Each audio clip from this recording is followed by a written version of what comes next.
Tukitana mbere na Ntheto ingi na ndi uria ni Minister wa Karibu Andeni na thirikari cia matura Kipchumba Murkomen na gwatanirite na atongeria bangi ba Kenya Kwanza kiri mambura ja maromba kansene Africa Inland Church ni kiri mambura ja gwikirwa thumbi kwa Reverend Dr. Stephen Mairori kiri gutwika Bishop kanisene uniara bakiaria bonekete kwithwa bakiringira thirikari Kenya Kwanza ndebe na kuria Kenya kwithirwa bakimigi kana wakiaria rika Jiado uria ni musiasa Kalonzo Musyoka ugite batitiga kumurika mei ya thirikari akiongera kuga gutumbika Ruto atongeria kwa kipindi kebire.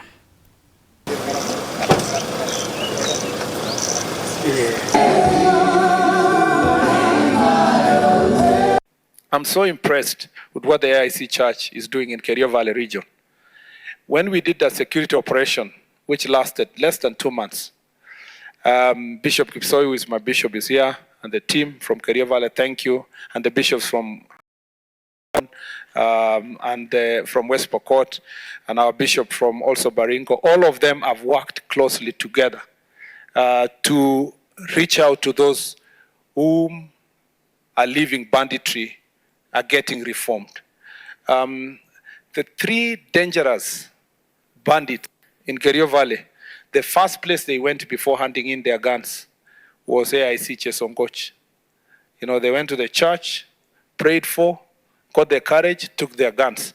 And because of the act of the 3 of them, now we have guns being returned by criminals, you know, up to 150 in one area.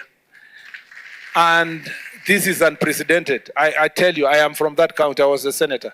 This is unprecedented. And we are going to do that in the entire valley with the support of the church. And we want the church to request the church to come in and help us in the process of de-radicalization. Because these are people who are used to radical behavior of banditry and so forth. And as we work together, let's do this to make sure that our nation is safe. We are lucky as a church that there is a possibility that in the next elections, the person who will be running for president, of course, to defend his position is an AIC. And most likely, the leader of the opposition running against him is AIC. So we want to say, please pray for us, all of us. Pray for all of us. And of course, assess what we can do. And if you find that you have the capacity to bring us together, bring us together. There is no issue, so that we work together for our nation. Evident kwamba last year's maandamano ya mwaka jana hasa kwa upande wa Githurai ilisababisha vifo vya vijana wetu wengi. Sasa imedhihirika wazi, na ndio sisi kwa upande wa upinzani tukaamua kuanzisha tume People's Restorative Justice, kwa sababu mambo haya kioni yametuonyesha ni lazima yaletwe mbele. Lazima Wakenya waongee mambo haya hata kabla ya kufanya mengine. Kwa mfano kusema mtafanya compensation without justice. Kwanza hii serikali, because it's important, it's all there. And I repeat, my brother Bishop Ejo, you can't separate Kenyans.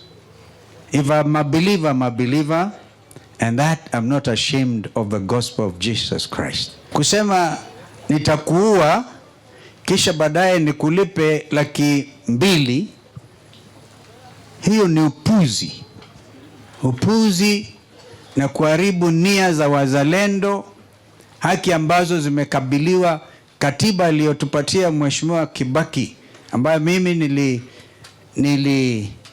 nilifaidika kufanya kazi naye kama makamu wake kwa miaka 5. Na yale ambayo tulianzisha na mzee Kibaki, kama angekuwa yamedhibitiwa na wenzetu ambao walichukua baadaye, wakiwemo wale wako kwa mamlaka sasa hivi, nchi ingekuwa imenyoroka.